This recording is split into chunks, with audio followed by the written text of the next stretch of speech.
Mass communication department میں ایک teacher تھے جو کہ ہندو تھے مذہباً، اور ویسے علم دوز بندے تھے. تو ہمارا یہ تھا کہ علم دوز بندے سے ہماری دوستی ہوتی تھی. تو وہ being Hindu he was good friend to me. تو ایک دن میں ان کے پاس گیا تو ویسی بات چلی ایگزسٹینشلزم کی. تو انہوں نے کہا کہ جی وہ یہ جو فلسفہ ڈپارٹمنٹ کے چیئرمین ہیں ڈاکٹر فرید، اچھا وہ ریٹائر ہو چکے تھے اور ان کو ری امپلائی کیا گیا تھا کہ بھئی اس لیول کا بندہ ہمارے پاس ہے نہیں ابھی فی الحال کہ جس کو ہم ہیڈ آف ڈپارٹمنٹ بنائیں، لہٰذا اسی کو ریٹائرڈ کو دوبارہ ری امپلائی کیا گیا تھا. تو وہ ڈاکٹر اپنا ٹیچر جو تھے سریش ماکھی جانی ان کا نام تھا، انہوں نے مجھے کہا کہ جی یہ ڈاکٹر فرید تو ایگزسٹینشلزم کے بڑے ایکسپرٹ ہیں اور انہوں نے تو کتابیں بھی لکھی ہوئی ہیں اس پہ. تو میں نے کہا لو جی یہ تو پھر بڑا مزہ آ گیا، یہ تو ہمارا مسئلہ ہی حل ہو گیا. تو لیٹس گو ٹو ہم. اس نے کہا چلیں چلتے ہیں. میں نے کہا ہے سلام دعا؟ کہتے ہیں ہاں سلام دعا ہے تو آئیں چلتے ہیں. تو ہم چلے گئے ان کے پاس. تو سریش صاحب نے ان سے انٹروڈکشن کروایا کہ جی یہ میجر صاحب ہیں، یہاں پہ ایم اے پولیٹیکل سائنس کر رہے ہیں آرمی کی سیٹ پر. تو یہ انٹرسٹڈ تھے ایگزسٹینشلزم کے حوالے سے، آپ سے کوئی ڈسکشن کرنی تھی، گپ شپ لگانی تھی. تو اس نے کہا ہاں وائی ناٹ. تو میں نے کہا سر آپ بریفلی ہمیں تھوڑا سا انٹروڈیوس کروا دیں ایگزسٹینشلزم سے، کیونکہ اس وقت تک میں نے کوئی صحیح کتاب کوئی خاص نہیں پڑھی ہوئی تھی اتنی ایگزسٹینشلزم کے حوالے سے. تو اس لیے میں نے کہا جی کوئی بریف انٹروڈکشن کروا دیں، اس کے بعد پھر ہم آگے چلیں گے، اس کو دیکھیں گے کہ جی کیا ہے. تو خیر ڈاکٹر فرید نے بڑے جوش و خروش سے ایگزسٹینشلزم کی تعریف کی، اس کی انٹروڈکشن کروائی، اور پھر کوئی 5-10 منٹ بول کے اس کے بعد انہوں نے کہا کہ جی میرے نزدیک دنیا کی جو وہ بھی آلموسٹ ایتھیسٹ ہو چکے تھے، تو میرے نزدیک دنیا کی جو بیسٹ آئیڈیالوجی ہے وہ ایگزسٹینشلزم ہے. تو اب ظاہری بات ہے کہ اس نے ایک دعویٰ کیا تھا تو اس کو پھر ٹیسٹ تو کرنا تھا، ٹیسٹ نہ کر دے تو وہ بھی پھر غلط تھا.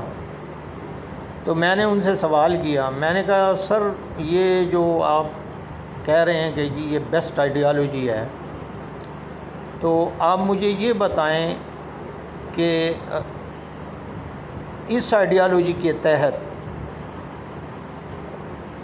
رائٹ اور رانگ کی کسوٹی کیا ہے؟ یعنی کوئی پرٹیکولر ایکشن رائٹ ہے اور پرٹیکولر ایکشن رانگ ہے، اس کی کسوٹی کیا ہے؟ تو انہوں نے پھر بڑی گرم جوشی سے جواب دیا کہ یس، اگر آپ اپنے فری ول سے بغیر کسی انفلوئنس کے بالکل ایبسولوٹ فری ول سے اگر کوئی کام کرتے ہیں تو وہ رائٹ ہے، اور اگر آپ کسی انفلوئنس کے تحت کوئی کام کرتے ہیں تو وہ رانگ ہے.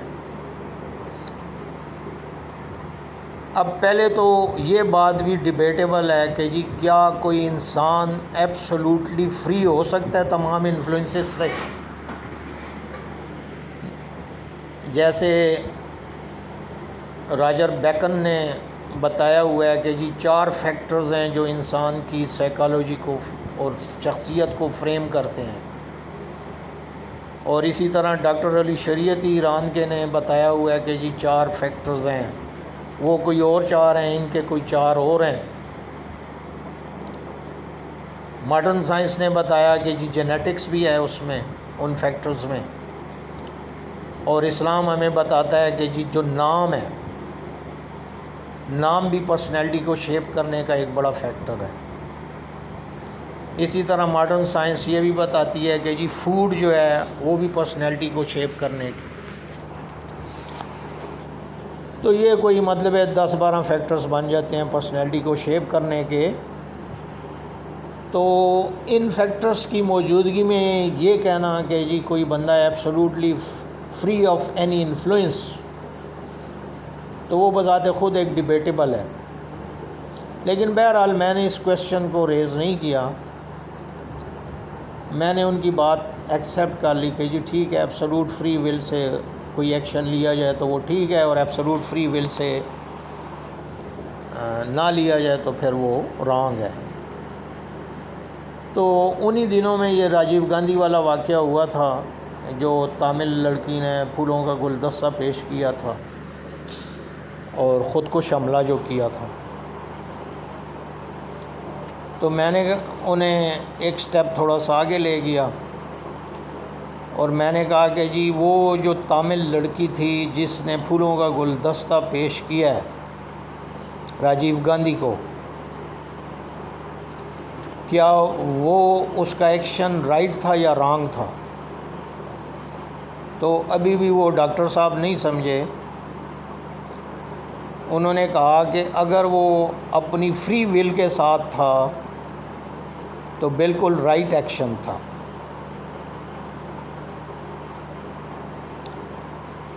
اب میں نے ان کو فائنل آرگومنٹ دیا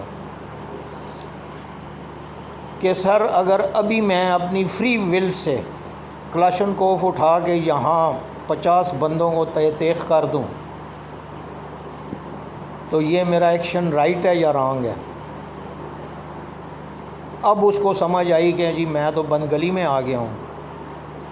وہ گھبرا گیا اور ایک دم وہ لرزتے ہوئے کہتے ہیں نہیں وہ آپ تو اس کو سوشل ماڈل میں لے آئے ہیں. تو میں نے کہا سر اس آئیڈیالوجی کا فائدہ کیا ہے، اس فلسفی کا فائدہ کیا ہے جس کو سوشل ماڈل میں ٹرانسلیٹ کر کے انسانیت کی فلاح و بہبود کے لیے استعمال نہ کیا جا سکے؟ نہ اس کے پاس کوئی جواب نہیں تھا.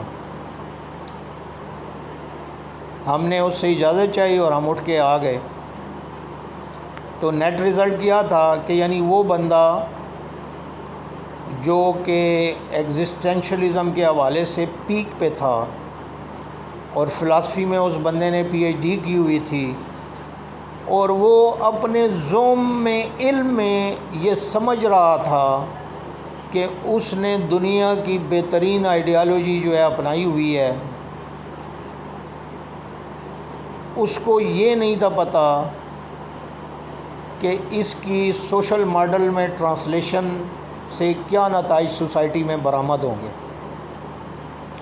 تو وہی سیگمنٹڈ اپروچ آف نالج، یعنی بس اس نے ایک سیگمنٹ دیکھا تھا نا فلسفی. اب اس نے یہ تکلیف نہیں کی کہ اس کے سوشل ماڈل کو بھی دیکھے نا کہ کیا بنے گا. تو دنیا میں جتنی بھی آئیڈیالوجیز ہیں ان کا ایک تو یہ دیکھنا ہوتا ہے کہ جی رائٹ اور رانگ کی کیا فلسفی ہے ان کی. ایک چیز ٹھیک ہے اور ایک چیز غلط ہے، وہ کیا کانسیپٹ دیتی ہے اور وہ کتنے لاجیکل گراؤنڈز پر بیس ہے. اور اسی طرح دوسری چیز یہ ہوتی ہے کہ جی اس کو اگر سوشل ماڈل میں ٹرانسلیٹ کیا جائے تو انسانیت فلرش کرے گی یا انسانیت کا بیڑا غرق ہوگا. تو ہم نے دیکھا ہے کہ اس دجالی سائنس کے ڈیولپ ہونے سے انسانیت کا بیڑا غرق ہو رہا ہے، اور اس بیڑا غرق ہونے کی ڈیفرنٹ ڈائمینشنز ہیں. یعنی سلولی گریجولی چاروں طرف سے انسانیت جکڑی جا رہی ہے، اور اس پر کمال کی بات یہ ہے کہ انسانیت یہ سمجھ رہی ہے کہ وہ پروگرس کر رہی ہے. وہ پروگرس تو کر رہی ہے لیکن کولیکٹیو تباہی کی طرف. یعنی یہ دجالی سائنس انسانیت کو کولیکٹیو تباہی کی طرف لے کے جا رہی ہے، اور اس کے پیچھے جو بیٹھے ہوئے ہیں وہ الومیناٹیز اور یہودی ہیں جو اس کو کانشیسلی باقاعدہ شیطان سے گائیڈنس لے کے پروموٹ کر رہے ہیں. اور یہ الومیناٹیوں کے جو خاص 9 ان نون ممبرز یا لیڈرز جو ڈائریکٹ شیطان کے ساتھ جن کا رابطہ ہے اور اس سے گائیڈنس لیتے ہیں، تو یہ پوری دنیا میں اس فلاسفی کو ڈیولپ کر رہے ہیں۔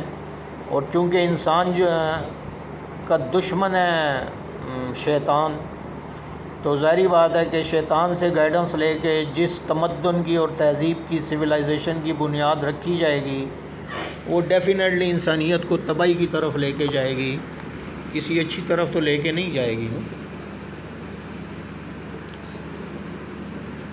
تو یہ یعنی وہ سیگمنٹڈ اپروچ آف نالج کا آپ دیکھیں نتیجہ تھا کہ وہ بندہ اپنی طرف سے بڑا جی اس نے ریسرچ کی ہوئی تھی اور دنیا کی بیسٹ آئیڈیالوجی اس نے امبریس کی ہوئی تھی، اور حالت یہ تھی اس کی آئیڈیالوجی کی کہ اگر وہ دنیا میں نافذ کر دی جائے تو دنیا جنگل سے زیادہ ورس جگہ بن جائے،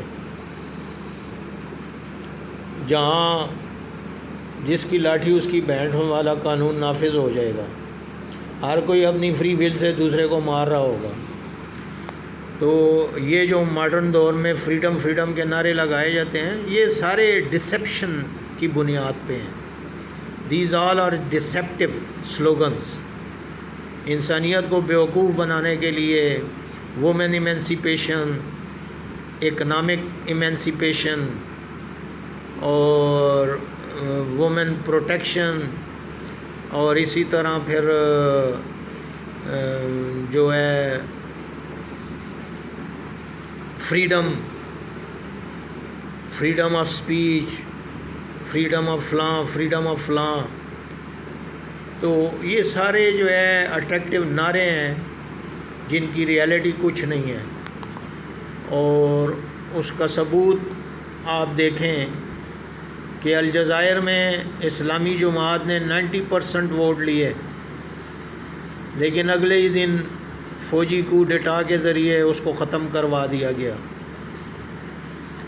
کیونکہ they are not interested in democracy, they are interested in their own personal interest۔ آج اگر سعودی عرب جو ہے اسلام کا نام لے اور کہے کہ جی میں اسلامی نظام نافذ کرتا ہوں، آپ دیکھیں سعودی عرب کے خلاف کیسے نکتے نکلتے ہیں، اور تھوڑے ہی دنوں میں اس کو دہشت گرد ڈکلیئر کر کے اور UNO جو ہے اس پر چڑھ دوڑے گی، اور یہ باقی ساری دنیا کے بغیرت مسلمان چپ کر کے دیکھتے رہیں گے۔ تو اسی طرح پاکستان میں ہے، پاکستان تو اسلام کا نام ہی نہیں لیتا ڈر کے مارے، لیکن سٹل نیوکلیئر سے ان کو خطرہ ہے، تو وہ اپنے ایجنٹوں کے ذریعے آہستہ آہستہ اکنامک ڈیفالٹ کی طرف ملک کو لے کے جا رہے ہیں۔ تو کہاں گئی آزادی؟ ہمارے تو جتنے بھی کیبنٹ کے ممبر ہوتے ہیں وہ بھی وہ ڈیسائیڈ کرتے ہیں، اور پھر وہ کہتے ہیں کہ جی آزادی ہے۔ تو یہ سب فراڈ ہے۔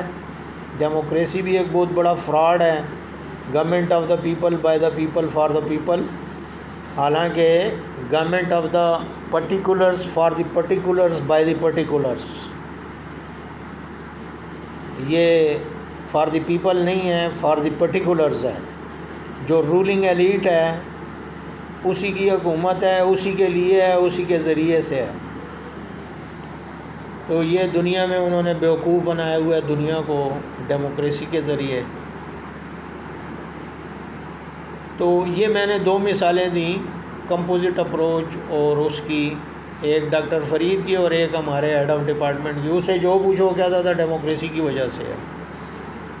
اب ظاہری بات ہے اس نے پڑھا ہی یہ ہوا ہے، اور اس سے جو پوچھو تو وہ کہتا ہے جی ایگزسٹینشلزم دنیا کی بہترین آئیڈیالوجی ہے۔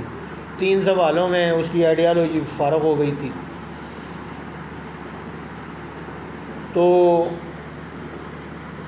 اس لیے ہمیں بھی چاہیے کہ قرآنک اپروچ آف نالج کو اپنائیں۔ اب یہ ایک علیحدہ سوال ہے کہ واٹ از نالج؟ اب ظاہری بات ہے یہ وہ بیسک کویسچن ہیں جو ڈیسائیڈ ہونے ہیں۔ تو مغرب کیا نالج کی تعریف کرتا ہے؟ ہماری اور ان کی تعریفیں ہی نہیں ملتی ہیں۔ جو قرآن کا نظریہ علم ہے وہ ٹوٹلی ڈفرینٹ ہے، قرآن کا جو نظریہ ارتقاء ہے وہ ٹوٹلی ڈفرینٹ ہے، اور اسی طرح قرآن کا جو پولیٹیکل سسٹم ہے وہ ٹوٹلی ڈفرینٹ ہے، اکنامک سسٹم جو ہے وہ ٹوٹلی ڈفرینٹ ہے، نہ وہ کمیونزم ہے، نہ وہ سوشلزم ہے، نہ وہ کیپٹلزم ہے، وہ اپنے ہی ایک سسٹم دیتا ہے۔ یہ ہمارے انٹلیکچوئلز جو کہ مغرب زدہ ہوتے ہیں یا مغرب سے انفلوئنسڈ ہوتے ہیں، وہ پھر اس کو نام دے دیتے ہیں، جیسے غامدی صاحب ڈیموکریسی کو پروموٹ کرتے ہیں، اور بھٹو صاحب کہتے تھے کہ جی اسلام ہمارا دین ہے، سوشلزم ہماری معیشت ہے، اور ڈیموکریسی ہمارا پولیٹیکل سسٹم ہے۔ وجہ یہ ہے کہ اسلام کو ان کو پتہ ہی نہیں ہے،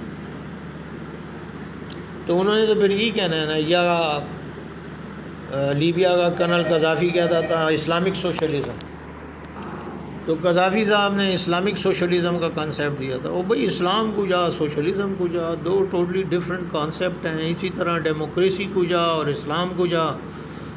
تو غامدی صاحب اسلام میں ڈیموکریسی ثابت کرنے کی کوشش کر رہے ہوتے ہیں، اور اسی طرح اور بھی کئی انٹلیکچوئل جو ہے، کیونکہ ڈیموکریسی کو اس انداز سے یونیورسل لیول پہ، گلوبل لیول پہ پروجیکٹ کیا گیا ہے جیسے یہ کوئی ڈیوائن ٹروتھ ہے، whereas it is the most stupid and idiotic system on planet earth، لیکن اس کو بڑا ڈیوائن ٹروتھ کے طور پہ، گاسپل ٹروتھ کے طور پہ پیش کیا گیا ہے، جس میں ہر 5 سال کے بعد آپ کا ملک انسٹیبل ہو جاتا ہے، اور ہر آنے والی گورنمنٹ جو ہے پچھلی گورنمنٹ کی جو اسکیمیں ہوتی ہیں ان کو ادھر ہی سٹاپ، اور وہ اپنی اسکیمیں شروع کر دیتی ہیں، تو بیڑا تو غرق ہونا ہے پھر ملک کا، اور خاص کر تھرڈ ورلڈ کنٹریز میں۔ تو ٹھیک ہے، اگر ویسٹ میں وہ چل رہا ہے اور ڈیویڈنڈس دے رہا ہے تو it's okay, but it is not the gospel truth that it should be adopted by each and every person. کیوں پھر مغرب والے ہمیں دباؤ میں ڈالتے ہیں اور ہمیں انفلوئنس کرتے ہیں اور ہمارے اوپر پریشر ڈالتے ہیں کہ جی اگر ڈیموکریسی نہ اپنائی تو ہم آپ کو قرضے نہیں دیں گے اور یہ اور وہ؟ تو اس کا مطلب یہ ہے نا کہ دیر از نو فریڈم۔ یہ سب ڈرامے بازی ہے، اور یہ جو یو این او ہے، it is not united nation, it is disunited nation, اور یہ یونائٹڈ نیشن جو ہے صرف یہودیوں کے لیے بنائی گئی ہے، یہود و نصارہ کی پروٹیکشن کے لیے، اور مسلمانوں کا کوئی بھی مسئلہ انہوں نے پچھلے 70 سال میں حل نہیں کیا۔ صرف 2 مسئلے تھے، ایک فلسطین کا اور ایک کشمیر کا، آج تک حل نہیں ہوئے۔ آپ دیکھیں انڈیا میں 10-12 بار الیکشنز ہو چکے ہیں، جنرل الیکشنز، اور انڈیا کی آبادی 1 ارب ہے۔ 1 ارب آبادی کے لیے جنرل الیکشنز تو ہولڈ ہو سکتے ہیں، لیکن 2 کروڑ کشمیریوں کے لیے پلیبسسٹ نہیں ہو سکتا کہ جی پاکستان سے ملنا ہے یا انڈیا سے ملنا ہے، اور یہ یو این او نے کروانا تھا۔ یو این او نے خود کہا تھا کہ جی ہم پلیبسسٹ کروائیں گے، کیوں نہیں کروایا آج تک؟ یہ سب ڈرامے ہیں ایکویلٹی کے، liberty, equality, fraternity, it is all bloody useless slogans, اور ہمیں ان سلوگن سے متاثر نہیں ہونا چاہیے۔ یہ مغرب والے ڈرامے باز ہیں، اور یہ ہمیشہ مسلمانوں کے خون کے پیاسے ہوتے ہیں۔ اب عافیہ صدیقی کے ساتھ یہ باسٹن آف سویلائزیشن، جن کو چیمپئن آف سویلائزیشن کہتے ہیں امریکنز کو، کیا کیا انہوں نے عافیہ صدیقی کے ساتھ، بیچاری کے ساتھ 10 سال تک ٹارچر کر کر کے اس بیچاری کو آخر مار دیا، اور ہمارا بغیرت مشرف نے ان سے یہ نہیں پوچھا کہ what are the proofs with you.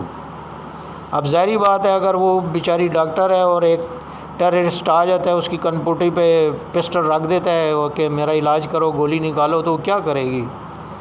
بیچاری گولی نکالے گی، اور پھر اس کو کہہ دیا جائے کہ تم تو ٹیررسٹ کے ساتھ ہیلپ کرتی ہو۔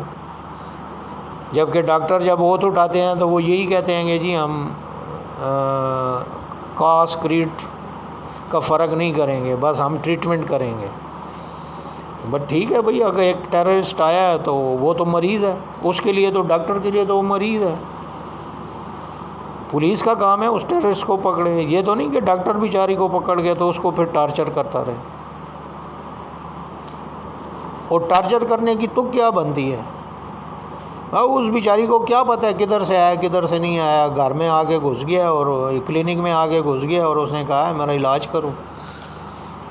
اور مشرف بغیرت نے پکڑ کے ان کو امریکہ کے حوالے کر دیا. اس میں اتنی ہمت نہیں تھی بغیرت میں کہ ان کو کہتا امریکنز کو کہ جی مجھے پروف پرووائڈ کرو، تم پروفس پرووائڈ کرو کہ جی یہ ٹیررسٹوں کے ساتھ ہے، پھر ہم اس کو اپنی عدالت میں سزا دیں گے. We will not hand over it to you who the hell you are, کہ ہم اپنے بندے تمہیں ہینڈ اوور کریں. لیکن ان بغیرتوں نے تو ریمنڈ ڈیوس کو ہینڈ اوور کر دیا تھا، جو دن دہاڑے 2 قتل جس نے کیے ہیں اس کو گورنمنٹ کی پروٹیکشن میں امریکہ کے حوالے کر دیا گیا.